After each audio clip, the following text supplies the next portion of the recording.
James Joyce's impact on Cormac McCarthy is more profound than you could possibly imagine. And today we are going to explore unreleased poetry by McCarthy that was inspired by James Joyce. We are going to learn why McCarthy changed his name from Charles to Cormac because of James Joyce. We are going to analyze Joyce's impact and McCarthy referencing him, in Suttree, The Passenger, Stella Maris, and The Gardener's Son. And we are going to look at notes McCarthy made on Joyce in the archive.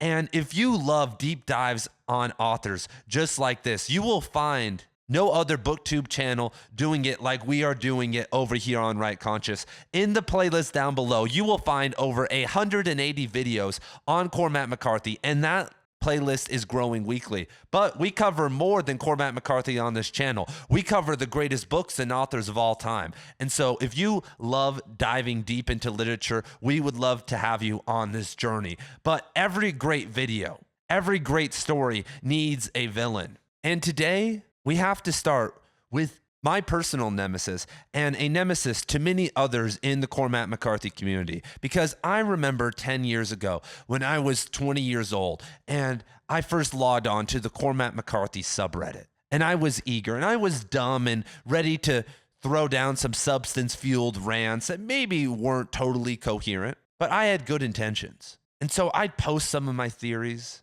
And there was always this guy who was the singular moderator of the subreddit, who would just be a total jerk to me and to others. And it was weird because seems like a smart guy. Maybe the power of running, the Cormac McCarthy subreddit got to his head. Or maybe he's just is a jerk in real life. Or maybe, sometimes in pure text conversations, your intentions don't come across very well. But I didn't really think anything of it. People on Reddit are jerks all the time. But then when I started this channel, I was like, wow, I should post some of my videos to the Cormac McCarthy subreddit. People do that all the time. They film a podcast with their friends where they talk about Cormac and they post it over there. And once again, just like when I was a young man, the singular mod Jarslow came out and said about my content and my viewers, all you guys out there, that you should be ashamed and embarrassed to be associated with this channel. And he realized that there was a new wave of independent Cormac McCarthy scholars that was not the academics that he loves to platform. And he also realized he couldn't ban me for just posting my videos and not breaking any rules. So he created a new system where moderators had to approve every post that went through. And lo and behold, if you or me or anybody tries to post one of my videos, even an interview with a Cormac McCarthy scholar where I'm barely talking, it doesn't get accepted. Don't worry, I've tried and others have tried countless times. But because I'm not a little baby, I can acknowledge that Jarslow, this guy who apparently doesn't like me and wants to censor me, to the tens of thousands of members over in that community. Maybe someone should make a Reddit post on this and ask why my videos aren't allowed to be posted over there. I can acknowledge that he has some great ideas I've enjoyed since I was 20 years old reading about some of his ideas. And he came up with and found, and I don't know I don't know anyone else who has figured this out yet, a connection between James Joyce and Cormac McCarthy in The Passenger. And to add to his analysis, I will add in a second a quote that modifies his thoughts from an unreleased interview by Cormac McCarthy that has not been released yet to the world. So there you go, Jarslow. I'm talking about your theories adding unreleased content. And now the ball is in your court to see if you want to keep censoring, now behind Wendigoon, the most prolific Cormac McCarthy content creator out there. And if you guys don't see the video on the subreddit in the next 24 hours, then you will know that they are continuing to censor independent McCarthy scholars. So let us start off with the first italicized section of The Passenger. And there aren't really going to be any spoilers here. And if they come up, I will immediately let you guys know. But in Joyce's A Portrait of an Artist as a Young Man, Joyce writes that, quote, her fair hair had streamed out behind her like gold in the sun, tower of ivory, house of gold. By thinking of things, you could understand them. And in the first chapter of The Passenger, in the italicized section, speaking of Alicia's suicide, yes, we learn about it in the first chapter. So that's in first page. So it's not really a spoiler. And it's all over. Yeah. Okay. McCarthy writes that, quote, her hair was frozen gold. And okay, here we are. Is this really a connection? Well, once we put together everything else, you're going to see that it is. And McCarthy does this all the time. I've had plenty of videos on here where McCarthy will take just a word, a line, and just implant it into a book, and it takes someone who is very, very well acquainted with that book to be able to find it out. And McCarthy has read so many esoteric things that there's stuff that we haven't even cracked the code yet for. And when we look at a portrait of a young artist, or as an artist, excuse me, is very similar themes to the autobiographical kind of nature of The Passenger and Alicia's journey and Bobby's journey. But when we jump to the end of the novel, we hit kind of gold. Because in chapter 8 of Ulysses, Joyce writes that, quote, "Bitten off more than he can chew. Am I like that? Seeing ourselves as others see us. Hungry man is an angry man. Working tooth and jaw. Don't. Oh, a bone. That last pagan king of Ireland, Cormac, in the school poem choked himself at Sletty southward of the Boyne. Wonder what he was eating. Something galuptuous, if I'm saying that correctly.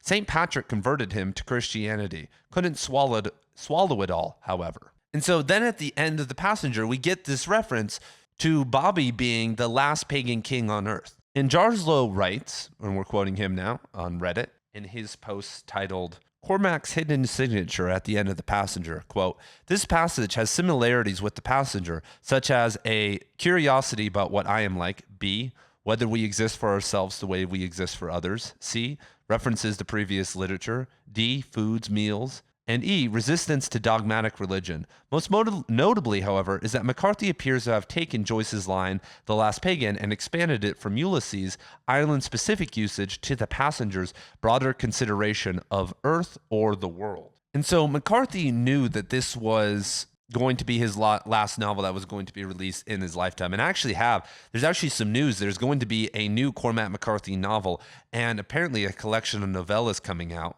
which is insane, and a bunch of letters that have been unreleased. And so that's a different video for a different time, but that is basically confirmed through his biographer. But Jarslow says, and I would, I think, agree, that McCarthy puts that there as a sort of a signature, because he doesn't say Cormac in that. He's obviously talking about Bobby at the end, but in that line, he's talking about the last pagan king in Ireland, and McCarthy's Irish for Cormac. And Jarslow has this whole other post called Mirroring and Witnessing the Origin of Reality of Ideas, where he talks about the metafictional aspects of The Passenger and Stella Maris, which I also buy into too. And so a lot of the characters in The Passenger have names that have been changed. Alicia was born as Alice, and the kid has multiple nicknames for her. And Bobby is known as the Squire, but not as Robert or Bob. And so no one is actually called by their first name in the story. And McCarthy in The Passenger talks about how their parents named them Alicia and Bobby out, because of classic science experiments where the two reference points are Alice and Bob. And so now I'm going to come in with my quote from the unreleased interview, because why did McCarthy change his name? Was it because of James Joyce? Did he read Ulysses and be like, wow, this Cormac name is really cool, when he was younger? Or was it another reason? And now we actually have confirmation on this when McCarthy says, quote, "Well, no, it's kind of a family name. Cormac is a common name among McCarthys. Cormac and Justin likely," sorry, that was the transcript, "are names that appear over and over again. Cormac is basically just a Gaelic equivalent of Charles." And so there we have it. Cormac is apparently a nickname, but that still fuels this theory that, these given names are not what they carry on later in life. And The Passenger is a beautiful kind of overview of McCarthy's life. We start off in New Orleans, where McCarthy lived for a while. We go to Tennessee. We are in Tucson, where McCarthy lived when he first divorced his wife, Annie Delisle, in 1974, and he lived there for over a year. And we eventually end up in Europe, and, it's really this beautiful kind of autobiographical novel. And we know McCarthy is into autobiographical stuff because The Orchard Keeper is kind of a memento and a rebuke against his father. Outer Dark is the trauma of his divorce coming to light. Child of God was more of a quick cash out for money, and he was just inspired by something he wrote in Outer Dark and combined it with the Lula Lake murders, And then Suttree is an autobiographical novel. But then The Passenger, which was started in the early 1960s, why wouldn't that be the case also? Why wouldn't he be incorporating certain elements of his life in there? His time in New Orleans, his divorce from his second wife, because he mentions like Alicia working at this famous bar in Tucson where you get branded by this kind of misogynistic kind of bartender guy that's like kind of a cult figure in Tucson. Why does he talk about, spending time with grandparents again in Tennessee and going back and kind of it being odd, something that he would probably had to experience multiple times? Why does all this science stuff suddenly appear? Oh, wait, because he was reading it when he divorced his second wife and really had the ability to get into science and then, be exposed to the people in the MacArthur Fellowship and all that stuff. And so, he is, especially at that time, he was very autobiographical, and he returned to that in The Road, actually. And speaking of metafiction, there is a direct metafiction in the epilogue of Cities of the Plain, and so it's not like McCarthy is a stranger to this. And so hats off to Jarslow, even though I was trolling you at the start. Thank you for kind of helping me kick off this analysis. Without you, this wouldn't have been as deep. And so let us now get into some of the other content related to Joyce and McCarthy. And to kick off a general analysis of kind of just the general themes in Suttree that Joyce inspired, we're going to look to one of the McCarthy scholar OGs, Rick Wallach, and his essays Ulysses in Knoxville. And he says, quote, from James Joyce's Ulysses, the masterpiece of Cormac McCarthy's Appalachian canon derives from its very motor power, the intersecting peregrinations, which means journeys, he should have said that, through Knoxville and environs, which means surrounding area, of its two principal figures, Buddy Suttree and his hapless would-be protege, Gene Harrogate, inflect the wanderings of Leopold Bloom and Stephen Dedalus through Dublin, another city one could navigate successfully with its most illustrious book in hand. And speaking of weird words, we do know that Cormac McCarthy speaks Spanish, or at least has a working knowledge of it. He submitted his... there were a lot of modifications of his Espanol in All the Pretty Horses, The Crossings, and Cities of the Plain, and there still are a lot of errors in it. So, he maybe isn't perfect, and that's hard because the working language of Espanol in Sonora or Chihuahua is hard to pin down, especially as a man in your 50s who probably learned Spanish in your mid-30s in Spain. All the dialects are really weird. Like I know I teach English at a high school 25 minutes away from the Nogales border and crossing. And I used to teach in Las Vegas, actually. And something that I've noticed and been told is that people who were raised in America and speak Spanish because of their parents or whatever, they have a different dialect. And, if they speak, like, it's not actually real Spanish. It's like American Spanish. It's like Spanglish kind of. And a lot of their usages are not correct. And if they went down to Mexico, they would kind of get looked at a little bit wonky. Like, what are you talking about? Like, they could understand them, obviously. But it's kind of, so anyway, McCarthy could have also been experiencing that up in El Paso and in Tucson, and him speaking. He maybe thought that some of what was being said there was the case for the rest of Mexico. But as anybody that's traveled in Mexico knows, all in northern Mexico is basically an arid wasteland with a couple, major cities, and then just a lot of kind of random desert people and farmland and stuff. And then southern Mexico is totally different than like northern Mexico, like just two separate entities. It's like, Boston and Tallahassee or New Orleans. And so McCarthy apparently spoke French, because we're about to look at McCarthy writing some poetry in French and also talking about Joyce in French. Okay. So I'm not going to embarrass myself speaking French, but this is what McCarthy wrote in a certain section in his drafts of Suttree. After he was writing, this is what he said of himself. Je crois c'est trop jouissant. And I hope you guys heard that, but that translates to, I think it's too Joycean.